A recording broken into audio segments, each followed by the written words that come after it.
야고보서 1장 3절입니다. 하나님 말씀은 야고보서 1장 3절입니다. 이는 너희 믿음의 시련이 인내를 만들어내는 줄 너희가 알미라. 아멘. 말씀 제목은 믿음의 시련과 신정론입니다. 믿음의 시련과 신정론입니다. 이 신정론이란 말은 뭐냐면 데오스라는 헬라어 단어와 디케이라는 그 헬라어 단어의 합성어입니다. 이 말은 뭐냐면 인간에 대한 하나님의 방식을 정당화한다는 의미에서의 정의를 뜻합니다. 무슨 말이냐면 하나님이 선하시는데 왜 세상에는 악이 존재한가를 설명해 주는 것이 신정론입니다. 그러니까 우리가 신앙생활 하면서 정말 은혜 가운데 신앙생활 참 잘하는 사람들이 있는데, 근데 정말 예기치 않은 고난과 고통 가운데 있을 경우가 있거든요. 대표적으로 성경에서 욥 아닙니까? 욥이 그런 고통을 당했고, 그때 사람들이 묻는 겁니다. 하나님, 정말 하나님은 정의로우신 분이십니까? 라고 묻는 거죠. 그것에 대한 답변을 해주는 게 신정론입니다.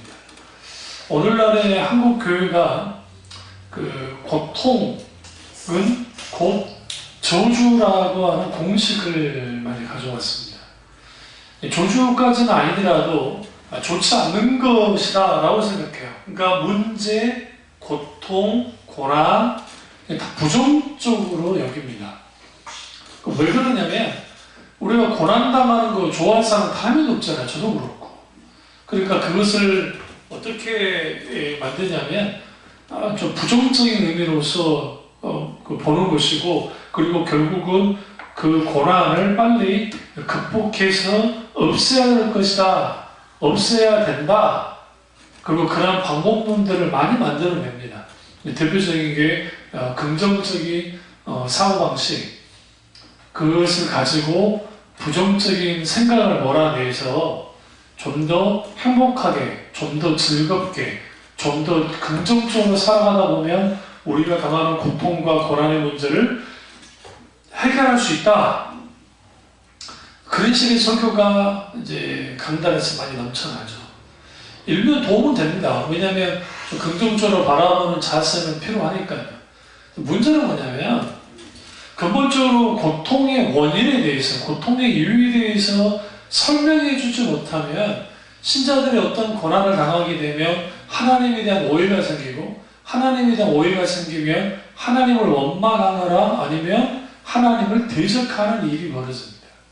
그래서 우리가 시련과 신정론, 혹은 믿음의 시련과 신정론, 하나님은 과연 정의로우신 분이신가? 왜 하나님은 악을 허용하시는가? 그냥 하나님은 그 악을 허용하시는 것은 우리에게 뭘 하기 위해서요? 우리를 넘어뜨리려고요? 아니요. 우리를 고생시키려고요? 아니요. 우리를 주님이 다루시고 다듬으셔서 정말 하나님의 또 다른 차원의 은혜를 누리고 경험할 수 있도록 도와주시려고 하시려고 주님이 허용하시는 겁니다. 그럼 두 가지, 기독교인들은 두 가지 중요한 명제라는 표현을 쓰는데 그것을 가지고 사는데, 하나님은 전지전능하시다는 것이고, 다른 하나는 하나님이 우리를 사랑하신다는 겁니다.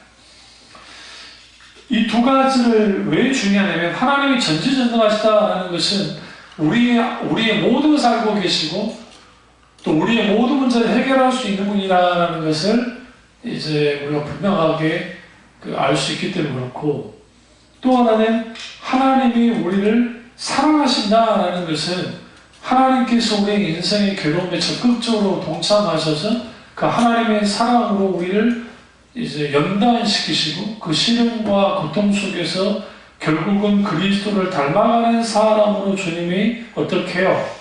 우리를 다듬으시고, 우리를 붙들어주시고, 우리를 인도해 주신다는 의미에서 하나님이 사랑하신다라는 게 굉장히 중요합니다. 문제는 뭐냐면 우리가 고난당할 때, 고통당할 때, 문제 앞에 있을 때 우리 하나없이 약해집니다. 그래서 야고보 장로가 내 형제들아 너희가 여러 가지 시험을 당하거든 온전히 기쁘게 여기라고 야고보서 1장 2절에 말하고 있어요. 여기서 여러 가지 시험이에요. 영적 시험만을 말하는 게 아니에요. 여기서 여러 가지 시험이 뭐예요? 각가지 시험들, 각양각색의 시험들을 만나거든 온전히 기쁘게 여겨라. 왜? 너희 믿음의 시험에 인내를 만드는 줄 너희가 안다. 그럼 왜 그걸 기쁘게 여겨야 되느냐? 4절에 그 해답이 있어요. 인내를 온전히 이루라. 이는 첫 번째 너희로 첫 번째 온전하고 두 번째 구비하여 조금도 부족함이 없게 하려 함이라. 세 번째 이겁니다. 그러니까 온전하고 구비하고 그 다음에 조금도 부족함이 없게 하기 위해서 뭐해라? 인내해라는 겁니다. 인내를 온전히 이루라는 거예요. 근데 문제는 뭐냐면 내가 이해할 수 없는 고난, 시험을 당하는 거예요. 인생을 살아가면서 괴로움을 당하지 않는 사람 단 한 명도 없습니다. 성숙한 그리스도인이 되는데 많은 시련과 연단이 따릅니다. 그러면 예수님을 믿는 사람들도 시험이 다가오는 거 전혀 이상한 일이 아니에요. 근데 오늘날 본영주의나 신본영주의자들이 마치 예수 그리스도를 믿으면 모든 복과 저주를 다 막아준다고, 어떤 실패도 없고 행복만 보장되어지고 기쁨만 있고 즐거움만 있고 행복만 할 것이다 라는 식의 소위 말하는 환상을 심어주는 거예요. 그런 식으로 하면 다 된다는 거죠. 과연 그러냐는 거예요. 그렇지 않습니다. 그래서 오늘날의 교인들이 뭐에 약하냐면 고난과 시련에 약해요. 왜 그러냐면 고난과 시련과 역경을 하나님 앞에 기도하고 하나님 앞에 헌금하고 하나님 앞에 충성 봉사하고 하나님 앞에 막 그런 걸 잘하면 하나님의 일하는 것들을 다 막아주신다고 가르쳐놨기 때문에 막상 그런 문제를 만나면 이제 이런 거죠. 주위에 있는 사람이 당신이 기도를 하지 않아서 당신의 신앙에 문제가 있어서 이런 일이 벌어졌다는 식으로 정죄하거나, 그러니까 신앙이 없다는 문제로 정죄하거나, 또 하나는 내가 속았다고 생각하는 거예요. 그 사람들 하나님께 속았다. 그러니까 하나님을 원망하고 떠나기도 하고 때로는 하나님을 대적하기도 하는 그런 일들을 벌어지는 거예요. 그러니까 참 재밌는 게 뭐냐면 교회에서 어쩌다 이제 교인들이 우리 교회는 저번에 그런데 그 시험이 들면 자기들끼리 시험이 들어도 결국 마지막 화살은 다 목사에게 가는 거예요. 시험이 들어도. 그럼 왜 원망의 화살을 목사에게 하느냐? 그러니까 결국 이런 문제가 안 되고 뭐가 안 되고 뭐 무슨 이런 고난 당하고 이런 역경 당하고 이런 문제 앞에 딱 있게 되어지면 그 문제가 해결되면 좋겠는데 안 되는 거예요. 계속 발목을 잡아요. 발목을 잡고 하다 보니까 목사가 신령하지 못해서 그런다는 식으로 말하기도 하고 기타 등등 말할 수 없는 그런 일들을 서슴없이 하는 시대가 되어버렸다는 거예요. 세월호 같은 경우에요. 세월호 안산에 교인 아이들이 꽤 있었는데 그 중에 신앙을 떠난 사람들이 꽤 있다는 소리를 들었어요. 지금 어떨지 모르겠어요. 그 왜 그러냐면 교회가 왜 이 세상에 악이 존재하는지에 대해서 설교를 해준 적이 다른 번도 없던 거예요. 잘 생각해 보세요. 지금도 그렇고 이 세상에서 그러니까 지금 현재 우리가 살면서 전쟁 때문에 죽는 사람이 많을까요? 못 먹어서 굶어 죽는 사람이 많을까요? 저게 21세기에 굶어 죽는 사람이 더 많아요. 1년에 한 330만 명 굶어 죽습니다. 전 세계적으로. 북한도 포함되고. 아사자가 한 약 330만 명 정도 된대요. 생각해보세요. 지금 시리아 내전이 한 7년 됐는데 한 45만 명이 죽었다 그래요. 전자가면서. 근데 1년에 약 한 330만 명이 굶어서 죽어요. 다른 것도 아니고 우리나라는 잘 싸니까 우리도 뭐 어쩌다 한 번씩 막 못 먹어서 죽었던 막 그런 게 있긴 있지만 그러나 도움 구하고 막 어떻게 하면은 그래도 굶어 죽지 않을 수 있는 또 시스템이 어느 정도 있잖아요. 그런데 굶어 죽어요. 그러면 하나님이 선하신데, 선하신 하나님이 창조한 세계도 선할 텐데 어떻게 굶어 죽는 사람이 있을 수 있습니까? 라고 하나님께 반문할 수 있어요. 그러잖아요. 아니, 애가 특별하게 뭐 잘못한 것도 없는데 전쟁 때문에 폭격 맞아주고 총 맞아주고 그런 일들이 막 벌어졌는 거예요. 또 얼마 전에 이번에 그 캐나다에서 버스 테러가 나가지고 한인 2명이 죽었잖아요. 그 한인타운에서, 캐나다에서.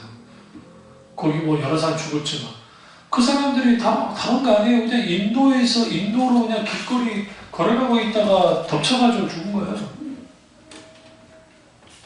그럼 그들 중에 크리스찬이 없어라는 보장이 없잖아요.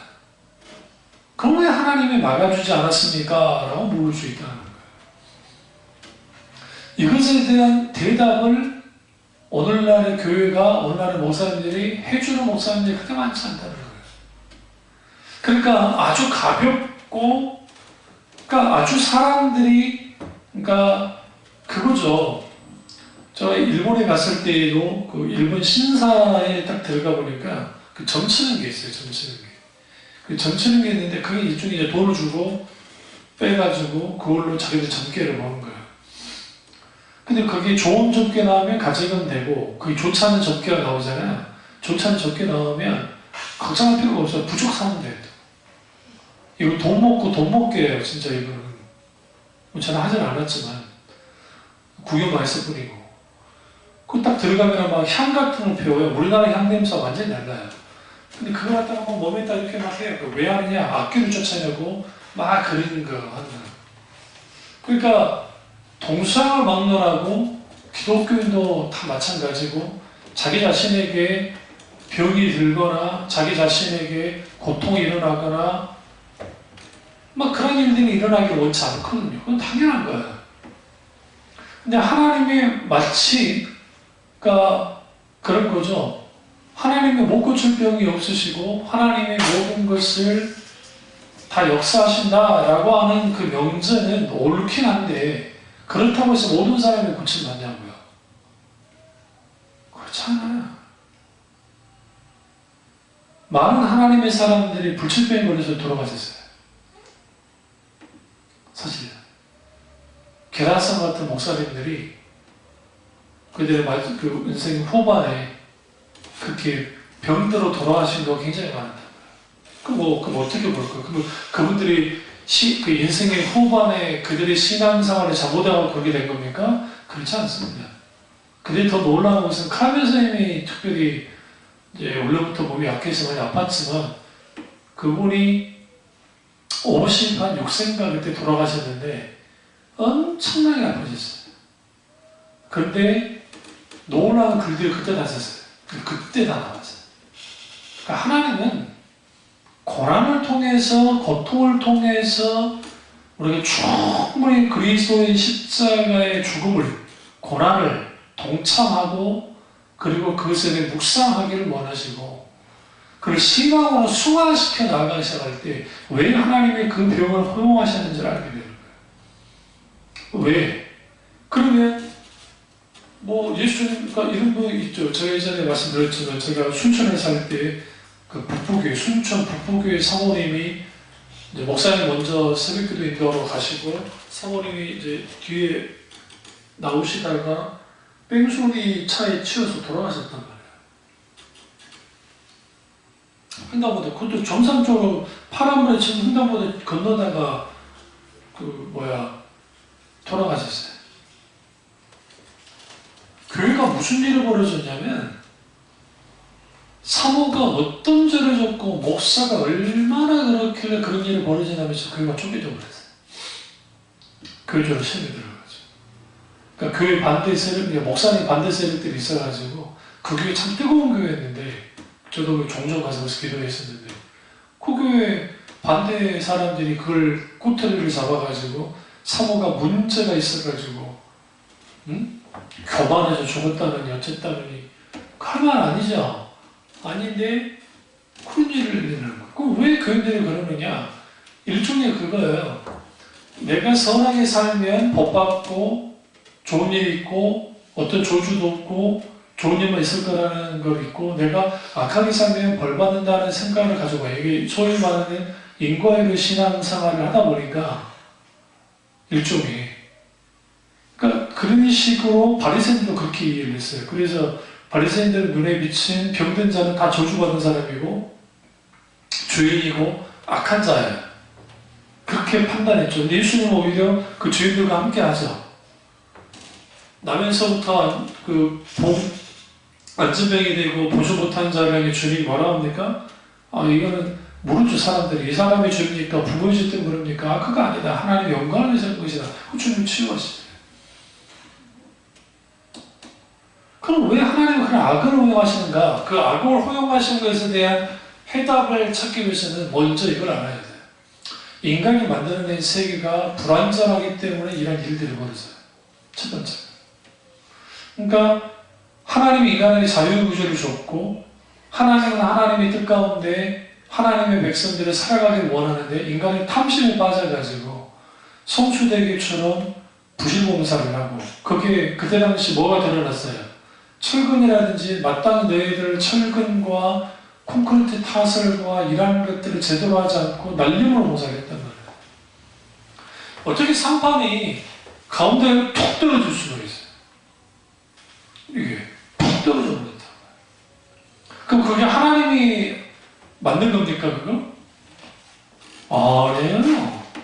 하나님이 하신 게 아니에요. 인간의 탐심으로, 탐욕으로 말미암아 부실공사에서 그런 일들이 벌어졌죠. 심지어는 삼성백화점 무너질 때 마찬가지입니다. 그것도 말도 안 되는 자재를 써가면서 뭐 했어요? 소위 말하는 공사를 진행했고, 그러니까 그 모든 결과물은 인간의 탐욕에 의해서 만들어진 거고, 첫 번째. 또 하나는 전쟁도 누가 일으켜요? 인간이 일으키죠. 인간들은 죄성에 의해서 전쟁을 일으킨단 말이에요. 이건 하나님이 하신 게 아니에요, 사실은. 그러니까 누구에게 책임이 있느냐라고 물으신다면 사실 인간에게 책임이 있어요. 인간이 만들어낸 사회구조 자체가 아주 악합니다. 그러니까 범죄율이 어디가 높냐면, 이렇게 인구 밀집지역일수록 범죄율이 높을 수밖에 없는 게 사람들이 많이 모여있고 불기미에 살고 하다 보니까 그럴 수 있어요. 또 하나는 필요악들이 넘쳐나요. 필요악들. 그러니까 세상에서 말하는 필요악이라는 게 있는데, 그 필요악이라는 건 뭐냐면, 이게 있어가 없어도 문제가 되고, 있어도 또 끌끌어. 대표적인 사창가 같은 경우. 자본주의가 그걸 인정하지 않습니까? 그러니까 그런 것들, 그 외에도 기타 등등 필요악들이 아주 많아요, 생각보다. 그런 것들로 인해서 사람들이 고통받을 수밖에 없는 것이고, 그 이대 목동병원 그 아이들이 정말 그 의사들과 간호사들의 정말 그 뭡니까, 정말 말도 안 되는 위생관념을 가지고 했기 때문에 조금만 그더 신경 쓰고 했었으면 그런 일이 벌어지지 않아도 되잖아요.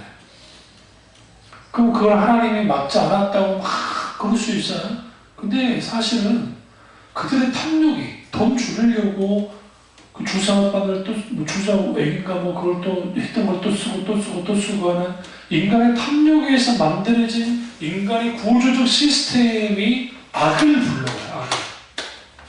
고통을 불러온다. 또 하나 먼저 아세요? 대기오염.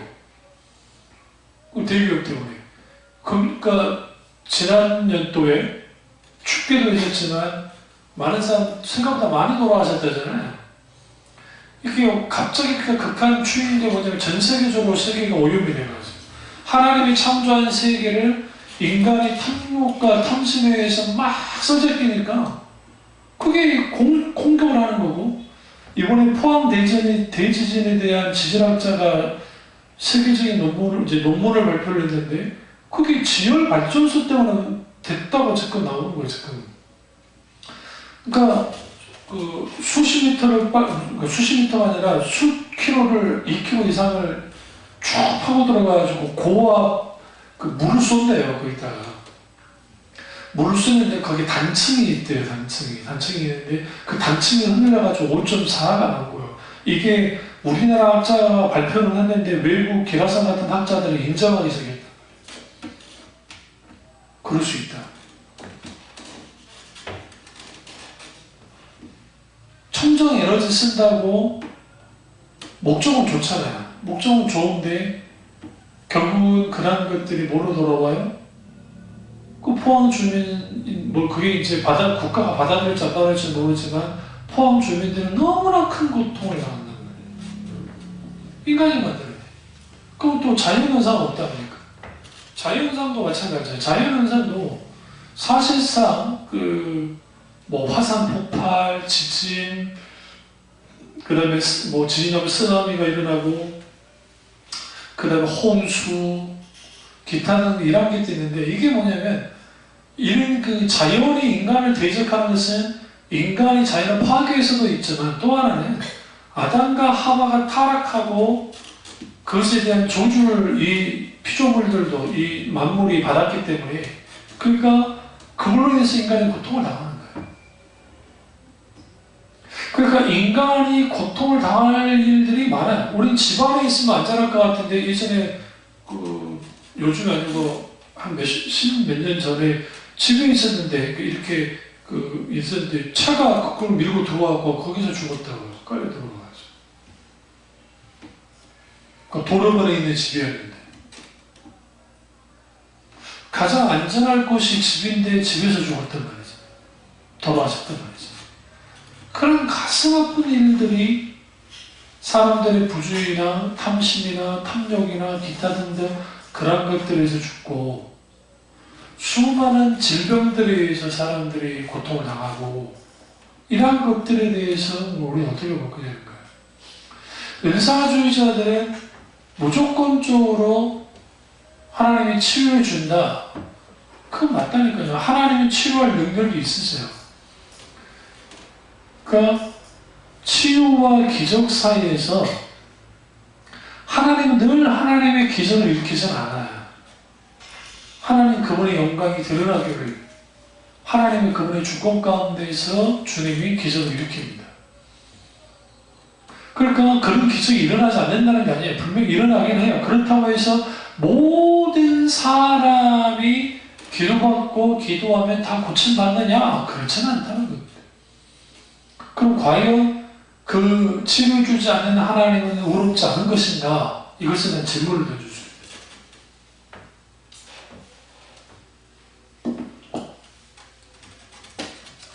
이런 일이 벌어지면 인간은 극단적으로 이런 질문을 하게 돼 있어요. 내게 왜 이런 일이 벌어져야 합니까? 또 하나는 하나님은 도대체 그때 어디 계셨습니까? 라고 묻게 되는 거예요.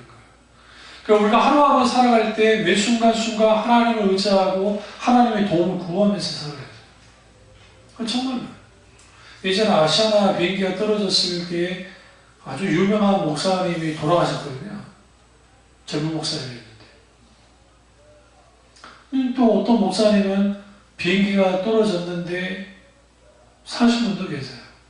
그러면 비행기 떨어져서 돌아가신 그 목사님은 죄가 많아서 그렇게 된 겁니까?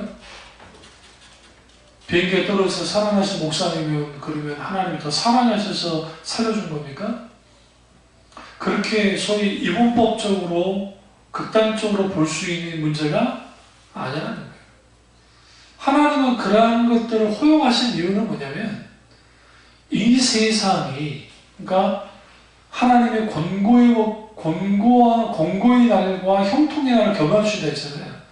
그 권고의 날을 허용하심을 통해서 인간이 하나님 없이는 살 수 없음을 분명하게 알도록 하는 거예요. 아, 우리는 한계가 있구나. 그렇구나. 어떤 사람들이 아주 교만하냐면 아파본 적 별로 없고 거의 실패 경험도 없고 자기가 하고자 하는 걸 잘 되고 자기들이 먹고 사는 걸 잘 되면 안 하는 일이 되는 거예요. 그러니까 대한항공 삼남매가 자기들이 하는 일을 실패한 경험이 없죠. 그들이 능력이 뛰어나서 그래? 안 해요. 알아서 자기들끼리 자회사 이용해가지고 자기들 돈 벌 수 있는 거를 다 해주는데 그걸 못해. 삼성 지금 부회장 이재용 씨가 예전에 부회장 되기 전에 젊은 시절에 사업 하나 했었다가 쫄딱 말아먹었거든요. 그걸 이쪽에 경영수업이라고 생각하고 한 거예요. 순수하게 사업을 했겠죠. 근데 지금은 삼성 부회장으로 있잖아요. 그나마 그 사람들은 뭐 그런 마음들이 없으니까 그걸 다 치더라고요. 삼성가는.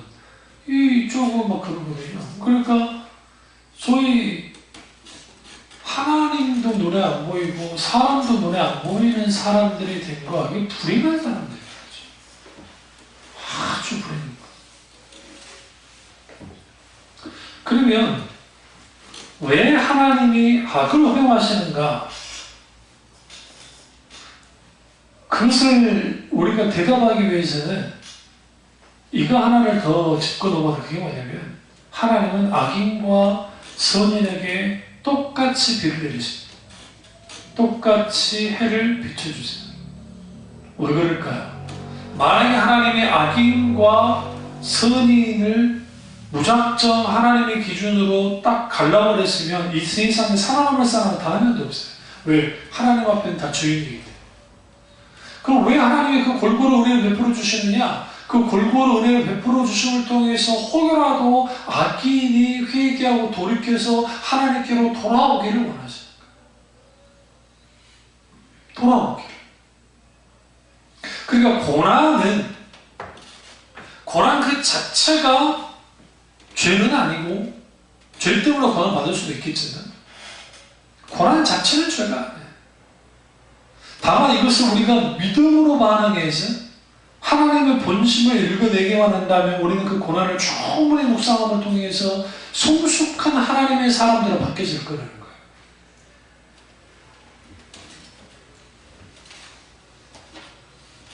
그러면 하나님은 전능하시고 하나님은 사랑의 하나님이신데, 아우슈비츠 독일 사람들이, 히틀러 나치당들이 이 사람들을 학살할 때 거기에 하나님 뭐 있냐는 거예요. 김정은이 지금 북한의 정치권 수용소에 예수 믿는다는 이유 하나 때문에 죽이는데, 그럼 하나님 도대체 뭐 하고 계시냐는 거예요. 우리 눈에 보이는 그 하나님이 아무 일도 하지 않는 것처럼 보일지 모르지만, 하나님은 그러한 순교의 피를 통해서 하나님은 뭐 하길 원해요? 그 땅에 십자가의 몸이 세워지기를 주님이 원하는 거예요. 일본과 한국의 기독교의 차이는 뭐였냐면, 그러니까 천주교도 마찬가지죠. 천주교도에 약 한 3만 명 이상의 순교자를 낳았는데, 많게는 5만 명 봅니다. 근데 그 어마어마한 순교자가 나왔고, 기독교도 마찬가지로 순교자가 나왔고, 근데 일본 같은 경우에는 소위 카톨릭들이 있긴 있었지만, 그는 이제 정치적으로 다 죽은 거예요. 정치로 싸우다가 토요토미 히데요시 편에 섰던 사람들이 도쿠가와 이에야스라고 하는 사람에 의해서 이제 고니시라든지 이 사람들이 카톨릭 신자인데 이 사람들을 다 쓸어버려요. 그때 이제 기독교를 아예 깃장을 내고 거예요. 카톨릭을요. 순수한 기독교 말고. 그러니까 우리가 당했던 순교가 좀 달라요. 그러니까 우리나라 조선에서 당했던 순교자들은 제사 때문에 다 죽었어요. 제사 때문에. 제사죄를 잡는다. 그러니까 얼마나 다른지 알겠죠? 천주교도 우리나라에 돌아왔던 최초의 천주교와 지금의 천주교가 다르다고요. 교황이 제사하라고 했으니까 허용을 해버렸어요, 후에. 그러니까 이제 제사 막 지내는 거죠. 그러면 하나님은 선하신데 악은 실제해요. 하나님이 전능하시다면 하나님 모든 악을 제거하시기를 원하실 건데, 근데 아직 존재합니다, 악이. 그렇다 한다면 결국 결론이 그걸 하나님이 전능하지 않거나 아니면 하나님이 직무유기를 하고 있다라고 볼 수도 있다는 거예요. 이걸 뭐라고 하냐면 악과 선의 공존에 대해서 좀 어려운 표현을 쓰겠습니다. 이걸 뭐라고 하냐면 삼중 딜레마라 그래요. 이 신정론을 풀어나갈 때는 어쩔 수 없어요. 그러니까 제가 쉽게 풀 수가 없는 게 좀 그렇게 하려면 할 수도 있지만 너무 말이 많아지고 그 말이 이제 더 헷갈릴 수 있으니까 이제 논정을 좀 해주는데, 그러면 이게 왜 딜레마가 되냐면 하나님이 전지전능하시니까 충분히 악을 통제하고 악함이 없어져야 되는데 악은 여전히 존재한다는 거고, 또 하나는 내가 예수님을 잘 믿어요. 하나님 백성이 됐어요. 마땅히 하나님의 주님의 날개로 보호하고 인도해 주셔야 되는데 왜 불의한 일들이 혹은 일어나기도 하고 때로는 고통을 당하기도 하고 때로는 어떤 사고를 당하기도 하고 어떤 일들이 벌어지기도 한다는 거예요. 그렇다고 하나님은 막아주지 않는 것인가? 라고 하는 뭘 갖게 되어져요? 의문을 갖고 있는 거예요. 여러분 혹시 이런 소리 들어봤죠?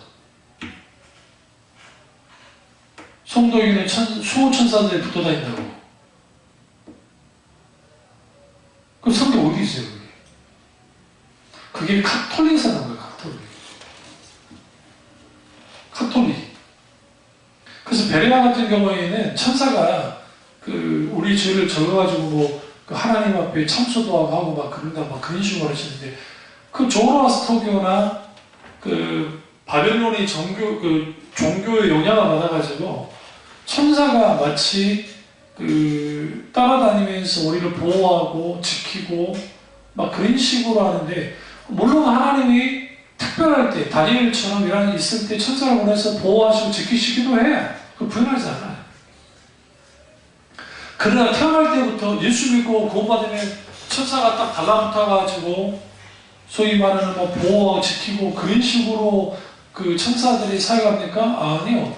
히브리서를 보시면 천사는 부리는 영이다, 섬기는 존재다 라는 표현을 쓰죠.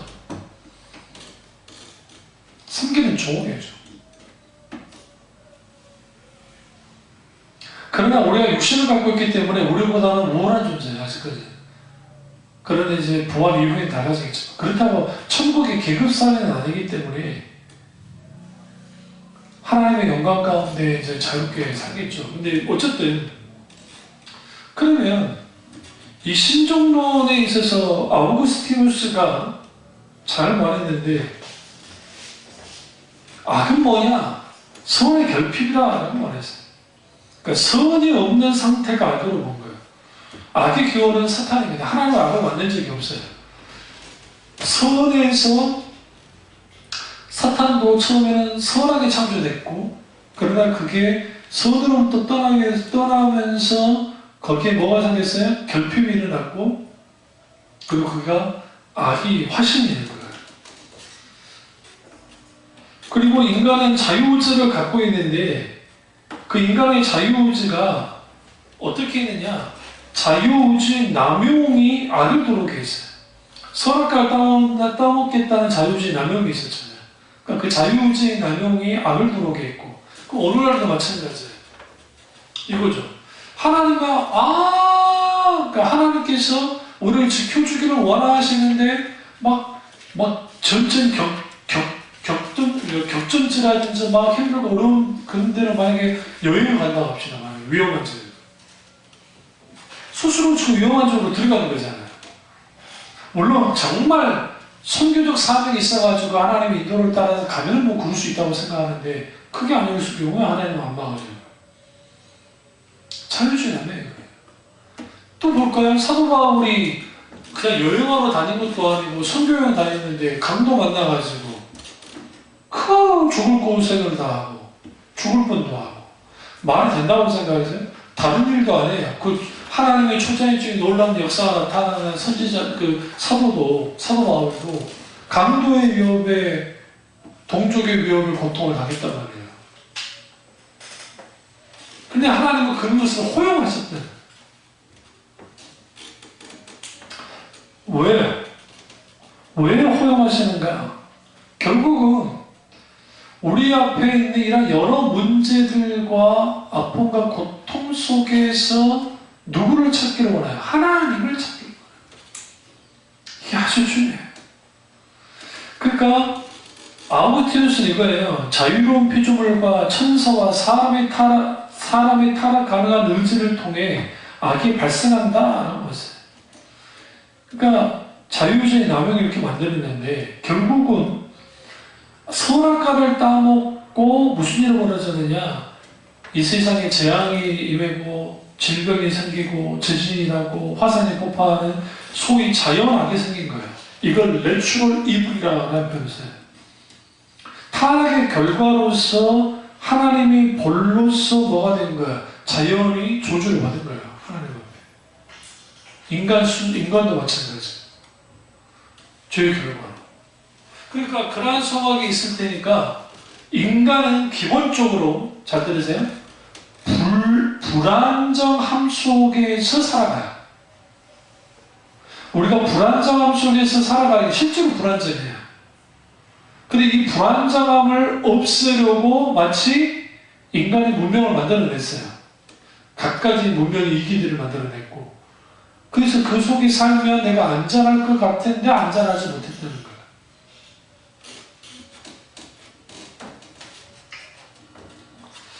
결국은 악은 극복되는데, 그리고 악은 선에 의해서 정복되는데, 하나님의 극한의 선이 뭐였느냐? 예수 그리스도의 십자가의 죽음이에요. 그리고 그분의 부활이에요. 그걸 통해서 악이 정복됐어요. 문제는 뭐냐면 성경은 믿음의 실현과 관련된 것들이 너무 많이 나와요. 히브리서 11장을 보면 우리는 믿음의 승리만 보는데 믿음의 승리만 보면 안 돼요. 거기에 히브리서 11장의 이런 고통과 이런 문제와 이런 칼의 위협과 기타 그런 것 속에서도 그들은 꼭 굳건히 믿음을 지키면서 살았다. 결론은 그거예요. 어떤 고난이 와도 어떤 문제가 있어도 믿음으로 이겨나갔다.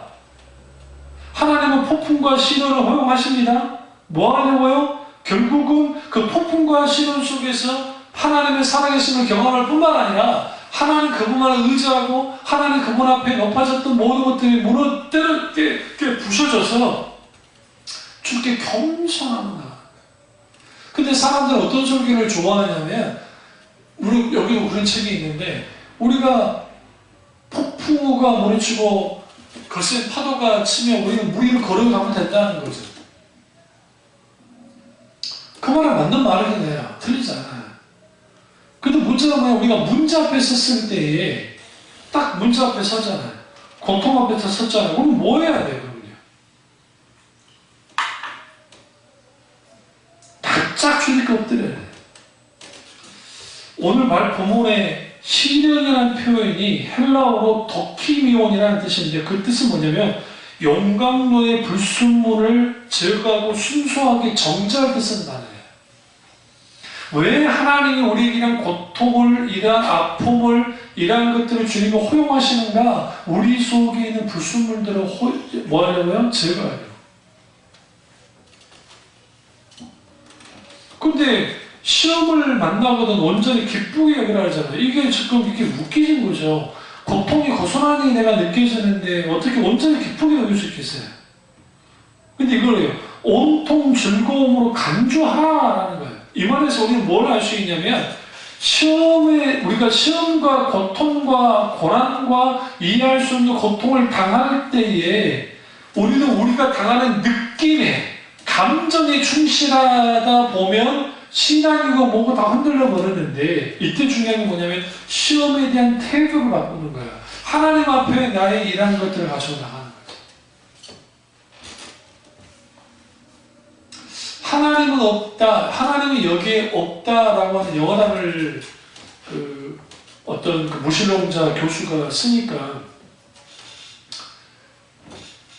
지금 여기 없다고 하니까 그러니까 기독교 청년 하나가 위트 있게 여기다가 히어 H를 딱 해가지고 하나님이 여기 계시다라고 하면서 이제 반문했다는 그런 일화가 있는데, 그러니까 우리가 하나님이 없는 같이 느껴질 때는 언제냐면 우리가 예기치 않은 고통과 고난과 아픔과 절망 속에 있을 때 내가 주님의 사역을 위해서 사역을 해나가는데 사역은 풀리지도 않고 오히려 사역에 위기가 오고 위태해지고 뭔가 되지 않는 일들을 보실 때 도대체 하나님은 뭐하고 계십니까? 묻지 않겠어요? 그때 우리는 뭐 해야 되느냐? 하나님, 이런 상황에서 내가 뭘 하기 원하십니까? 어떻게 하기 원하십니까? 라고 물어야 돼요. 하나님의 뜻이 무엇입니까? 결국 그러면 하나님이 우리에게 악을 허용하신 이유가 뭐냐? 이걸 풀려나가 말씀드렸죠? 이 세상의 고통, 그리고 질병, 기타 이라는 것은 아담과 하와의 타락의 결과, 원죄의 결과로서 나온 거예요. 그러니까 인간은 이 세상에 태어나면 이 모든 것에 노출되면서 태어난 거예요.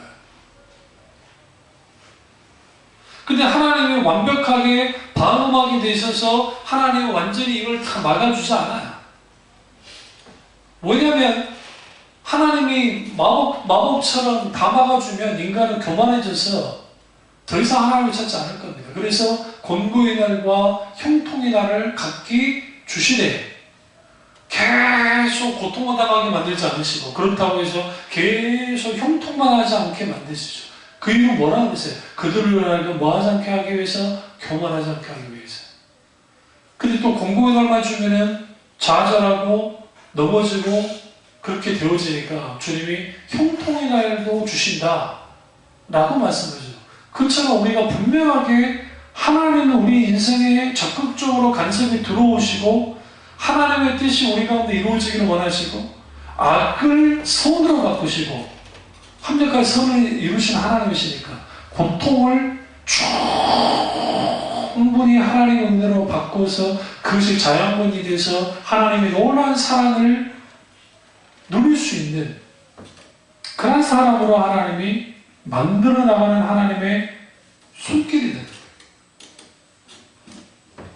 그래서 인내 없는 신앙생자가 없고 인내 없는 영적 성숙은 없어요. 분명하게. 그래서 기독교인들에게 가장 중요한 성품 중에 하나가 뭐냐면 인내라는 성품이에요. 그러니까 하나님은 우리에게 고통을 때로는 허용하시고 때로는 시험을 허용하시는데 그것은 오늘 야고보 장로가 말한 것처럼 우리가 시험 받다 할지라도 뭐할 만큼 우리가 감당할 수 있을 만큼만 시험하신다 주님 말씀하셨기 때문에 우리는 감당할 수 있을 만큼 주님은 허용하시는 거예요. 그것을 통해서 하나님은 우리가 인내의 성품을 갖기를 원하고 그리고 그 인내의 성품을 갖게 될 때 우리는 예수 그리스도의 고난에 동참할 뿐만 아니라 시험을 감당할 수 있는 길은 믿음의 길밖에 없으니까 그 믿음의 길을 따라가기 시작합니다. 그래서 믿음의 시련이 하나님의 사랑을 믿고 그 사랑을 받아들이고 그걸 통해서 이겨내는 걸로 나가기 시작하면 불같은 시험, 연단 이러한 것들이 다가올 때 이상하게 여기지 않는다는 거예요. 믿음으로 어떻게 당당하게 맞서 나가기 시작합니다. 단순히 그것이 그 믿음을 그러니까 시련을 극복하고 문제를 해결하는 데 맞춰져서가 아니라 그 과정에서 하나님의 놀라우신 은혜와 역사 속에서 하나님의 살아계심을 경험하고 하나님 앞에 아주 겸손한 사람이 됩니다. 그리고 믿음의 시련을 통해서 굳은 믿음을 갖게 되는 거죠. 그러면 이제 왜 하나님의 악을 허용하셔서 죄 없는 사람들이 저기 죽을 때 하나님은 그뭐 가만히 있는 것처럼 느껴지는가? 그러나 사실은 여러분 들여다보시면 인류 역사를 들여다보면 결국은 하나님의 역사를 이루실 때에 인간의 생각과 인간의 가지고 있는 지혜로 알 수 없는 방법으로 주는 이기셨어요. 그러니까 악을 이기게 했단 말이에요. 분명하게. 근데 인간의 눈에는 지금 당하는 고통이 크고 문제가 크니까. 그러니까 세월호 부모님들, 그렇지 않은 부모님들과 자녀를 잃은 것의 그 아픔과 고통은 누가 알겠어요? 같이 자녀를 정말 잃어버린 분들 아니면 그 마음을 알 길이 없죠. 마땅히 그분들을 위로받아야 되고, 마땅히 그분들은 주님만의 힘을 얻어야죠. 근데 적어도 그 부분에 있어서 우리는 하나 또 볼 거는 뭐냐면, 하나님께서 내 자녀를 보호해 주셨으면 얼마나 좋았겠어요. 근데 하나님이 그 탐심에 이끌린 그 세월호 유병헌 씨 부대사기에서 그 구원파 집단들에 의한 말도 안 되는 그 배 상태, 그 탐심이 그 일들을 하도록 만든 거죠. 이때 뭐 해야 되느냐? 그 고통을 묵상해야 돼요. 주님 앞에 가지고 나가서.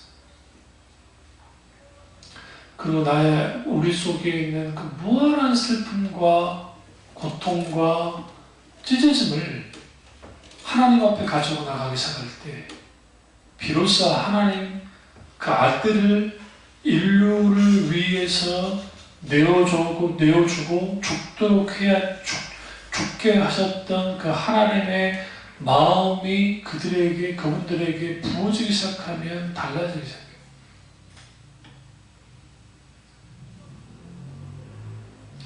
우리가 몇 번 그분들에게 위로한다고 위로만이 되지 않아요. 그래서 우리가 고난당할 때, 고통당할 때 주님을 묵상해야 돼요.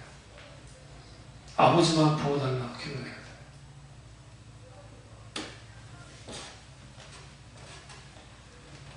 그럼 그 하나님은 그 악을 어떻게 하길 원하시느냐? 주님이 재림하실 때 어떻게 해요? 악을 깨부신다는 거예요. 결국 사망도 불못에 던져버린다. 그러니까 결국은 악은 일시적으로 하나님 허용하시는 것 뿐이에요. 그렇다고 하나님은 보고만 계시지 않아요. 결국 선이 궁극적으로 승리하기 때문에 이 세상을 살아갈 때, 결국은 이 세상을 살아갈 때 왜 고통이 찾아오는가? 내가 예수님을 믿어도 왜 고통은 찾아오는가? 이 세상이 악하기 때문에. 그리고 하나님의 나라가 완전하게 완성되지 않았기 때문에 그래요. 그럼 우리는 아예 피할 길이 없는 것인가? 피할 길이 없는, 그러니까 주님 안에서 피해야겠죠. 그러나 성경의 정신은 뭐냐면, 결국은 그 고난과 맞서, 고난이 아니라 악과 맞서 싸워야 된다. 뭘 가지고? 믿음을 가지고. 믿음을. 그 대표적인 게, 내가 당하는 고난에 대한 해석이 달라지는 거예요. 그러니까 내가 고통당하기 힘들어요. 욥이 고난당할 때 힘들었잖아요. 고통스러웠잖아요. 내가 왜 고통을 당해야지, 모태에서부터 태어나지 않았으면 좋았을 거라고 생각까지 했을 만큼 고통스러웠고, 저나 여러분이나 욥이 당했던 고난 정도를 당하면 우리는 못 살아요. 근데 그가 어마어마한 고통을 당했습니다. 근데 결국은 폭풍 가운데서 하나님이 그를 만나주셨죠. 그러니까 우리가 신정적인 문제를 풀려면 내 고통의 시련의 깊음 속에서 하나님을 만나야 풀려요. 그러니까 단순히 목사가 설교해 준다고 해서 하나님이 이런 것을 왜 악을 허용하시는 것에 대한 문제가 해결되지 않아요. 설교 듣는다고 해서 깊이 주님을 만나야 돼요. 그 대표적인 게 욥이에요. 욥이 폭풍 가운데서 하나님이 질문하시는 거 아무 대답도 못했습니다. 그리고 그가 욥기서 42장 5절 이렇게 말합니다. 내가 죽게 되어 귀로 듣기만 했었더니 이제는 눈으로 주를 배움나이다. 그거 아세요? 욥이 하나님께 내가 왜 고통을 당해야 됩니까? 왜 이 고난을 당해야 됩니까? 라고 그렇게 질문했는데 하나님께로 돌려오는 것은 아무것도 없었어요. 침묵만 있어요. 침묵. 여러분 고통당할 때, 고난당할 때 가장 힘든 게 뭔지 아세요?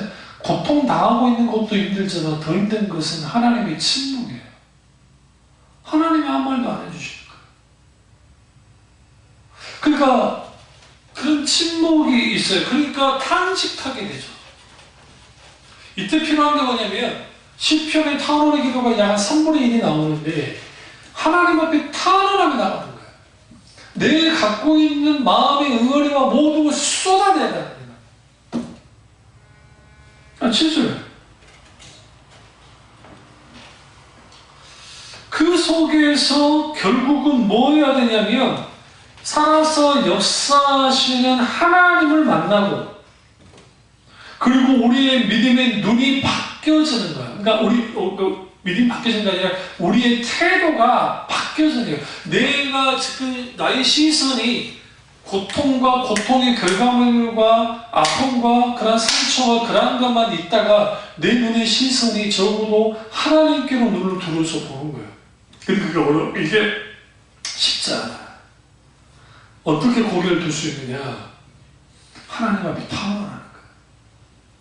하나님 앞에 우는 거예요. 탄식하는 거죠. 예수님이 모든 죄악을 지시고 십자가 못 박혀 돌아가시죠. 그랬을 때 예수님이 엘레네 나마 사막단, 그게 탄원의 기도예요. 나의 하나님이여 나의 하나님이여 어찌하여 나를 버리셨나이까. 물론 시편의 말씀을 인용한 것이긴 사실이지만 이거는 극한의 소원 탄원이었어요. 그러니까 예수 그리스도께서 십자가를 진 이유가 전혀 없는 분이죠. 전혀 없으시기 때문에. 그런데 그분이 모든 죄악을 담당하시고 십자가에 돌아가셨고 결국은 하나님의 놀라운 능력이 부활케 했단 말이에요. 승리케 했죠. 똑같아요. 우리가 하나님이 선하시냐 악하시냐 라는 것에 대해서 우리가 질문을 던질 때, 그러니까 고통의 이유에 대해서 이 부분을 C.S. 루이스가 그랬던 거잖아요. 처음에 고통의 이유라고 하는 책을 썼을 때에는 그때는 이론으로 썼고 헤아려 본 슬픔을 쓸 때에는 이제 자기가 정말 그 고통 가운데 있을 때 썼단 말이에요. 근데 그 헤아려 본 슬픔이라는 책을 읽어보면 어떻게 하냐면 아주 하나님을 향해서 노골적으로 반감을 갖는 글을 씁니다. 그걸 처음에. 말도 안 되는 어떻게 하나님이 이럴 수 있습니까? 라고 하다가 그가 계속적으로 그 고통을 깊이 성찰하더니 결국은 하나님이 이 고통을 허용하신 이유를 알기 시작하는 거예요. 그러니까 충분히 뭐 해야 돼요? 하나님 앞에 자기의 마음에 있는 아픔과 고통과 이런 것들을 주님 앞에 쏟아내요. 탄원해요. 탄식. 그 탄식의 깊이 속에서 내가 하나님을 적어도 눈을 들어서 고개를 들어서 주님을 보아야 되고 주님을 보면 주님을 찾을 때 결국은 하나님이 왜 그 고통을 허용했는지 아는 거예요. 그 헤아려보는 슬픔이라는 말은 뭐냐면 결국은 그 고통 속에서 십자가의 고난을 묵상하기 시작한다는 거예요. 그리고 그 예수 그리스도의 십자가의 고난을 묵상할 때 그것이 2000년 전에 이야기식으로 예수님 십자가에 못 박으셨고 그게 물과 피를 쏟으시고 고통당하는 6시간 만에 돌아가셨다. 단순히 그런 차원이 아니고 거기에서 있게 되어지는 성령의 조명소 있게 되어지는 그 하나님의 고통, 그 하나님의 치유, 하나님의 그 아파하심을 충분히 보는 거예요.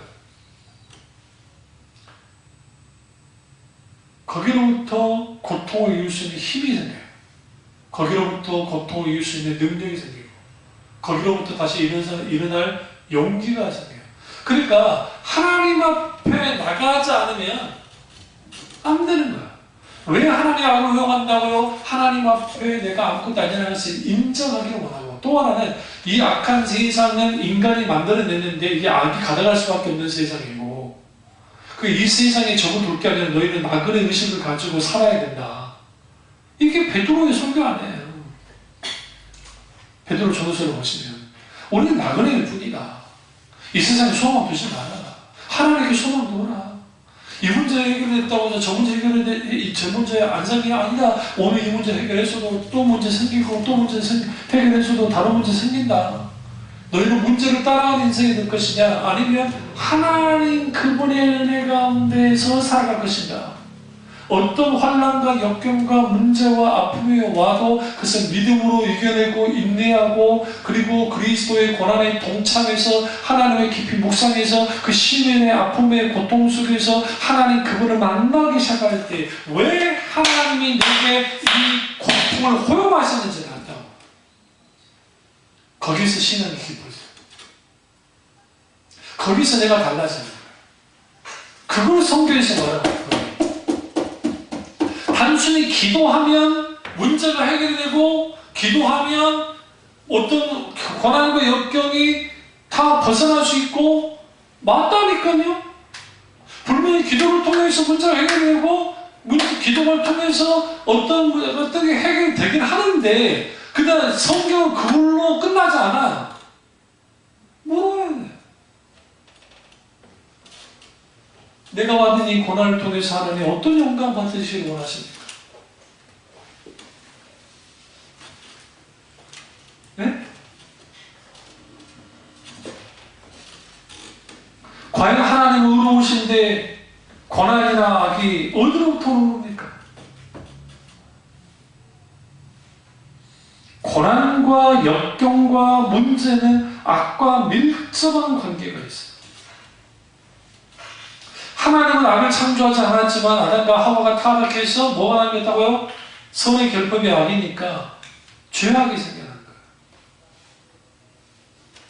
그런 속에서 중요한 건 뭐냐면, 악은, 이 말씀하고 내겠습니다. 악은 그의 세력을 끝없이 키웠어요. 오늘날 말할 수 없을 만큼 키워놨어요. 키우고 생긴 게 이 세상이에요. 물론 이 세상에 선함도 있어요. 그럼에도 불구하고 이 세상의 공중권세 잡은 자 누구예요? 사탄이기 때문에 사탄이 이 세상을 이렇게 만들어놨다고요. 지금 우리나라 지금 김정은이하고 대통령이 잘하고자 하는데, 여러분 이게 아주 이게 긍정적으로 봐야겠죠. 일어나는 현상으로. 그러나 여러분 그거 하셔야 돼요. 이게 만약에 조금이라도 틀어지잖아요. 김정은이가 땀만 먹고 꼼수 피워서 했잖아요. 만약에 그게 세월이 조금 지나서 드러나잖아요. 전쟁밖에 없어요. 그럼 미국이 냅다 때려 깔려도 중국이 뭘 할 수가 없어요. 그럼 그럴 수밖에 없어요. 왜 그러냐면, 근데 이 녀석들은 무슨 말이냐, 만약에 그런 마음 가지고 자기들이 경제적으로 조금 더 부유해지고 또 무기도 많이 만들고 뭐 해가지고, 그래도 이제 그때는 못 치겠지.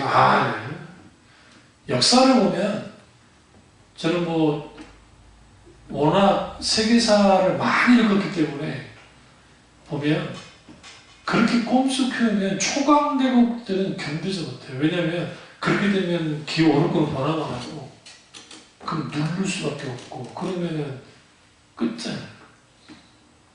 근데 놀랍게도 하나님이 이민족을 이끌어 오신 걸 보면, 박근혜 대통령이 탄핵돼서 물러나고 하는 이 모든 것들, 하나님의 개입이 있는 거예요. 왜냐하면 마침 대통령이 바뀌었고, 박근혜가 아니고. 왜 하필은 또 문재인 씨로 바꿨을까? 하나님 하신 거예요. 왜요? 생사하고 주관하시고 역사를 주관하시는 분이 하나님이십니다. 다만 중요한 건 뭐냐면, 여러분, 크리스찬들이 오늘 일어나는 현상에 또 반대로 내일 모르면 전쟁 날 것처럼 막 그러잖아요. 트럼프가 또 그로부터 전쟁 날 것 같죠? 아니, 또 이게 역설적이어도 역사를 보시면 전쟁 난다 맞나? 왜? 서로 겁먹기 때문에. 서로 겁먹고 있기 때문에. 전쟁은. 그런데 전쟁 안 난다 할 때 아주 사소한 일로 터집니다. 자칫. 그래서 이날 이민족을 위해서 대통령과 또 참모들과 위정자들과 그들을 위해서 충분히 기도해요. 우리 자신을 위해서라도 기도를 해요. 근데 여러분, 여기서 우리가 하나 알 게 뭐냐면, 하나님이 민족을 얼마나 사랑하시는지는 역사의 흐름 속에서 충분히 볼 거예요. 만약 6.25 전쟁 같은 전쟁이 나면 무슨 일이 뭐냐면 다 죽는 거죠. 그거 아세요? 전쟁 나면 이후의 세대는 태블릿 PC가 뭔지, 스마트폰이 뭔지, 우리 세대가 누렸던 것들을 못 누려요. 한참 후에, 한 세대가 지나야 또 다시 회복될 수 있을지 모르죠. 그러니까 우리가 누렸던 그 문명적인 어떤 이기들이 모든 것들 누리기가 쉽지가 않게 되고 다 후퇴하게 되겠어요. 그래서 우리에게 필요한 게 하나님이 왜 우리에게 악을 허용하시는가? 첫째는 하나님이 허용한 게 아니라 인간의 악을 만들었고 인간과 악이 짝을 이루어서 한 문명을 이루었다. 반기독교적인 문명이 있는 건 분명하다. 두 번째는 인간이 자유주의 남용을 통해서 위험한 세상을 만들어냈어요. 교통사고, 그리고 기타 등 어떤 일들, 그 다음에 또 죄, 세 번째는 죄가 악을 더 부추기죠. 그 죄가 악을 부추김을 통해서 살인사건부터 별일 사건들이, 강력사건들이, 또 탐심에서 사기사건들이 일어나고 하는 일들, 그런 것들이 인간 세상에서 비일비재하게 일어나는 거예요. 근데 그게 심지어는 어디에서도 예수님을 믿는다고 하는 교회 내부에서도 예수 믿는다는 하나님의 백성들 속에서 일어나고, 또 궁극적으로는 하나님의 악을 허용하신 이유는 악보다 크신 하나님을 경험하기를 원하는 거예요.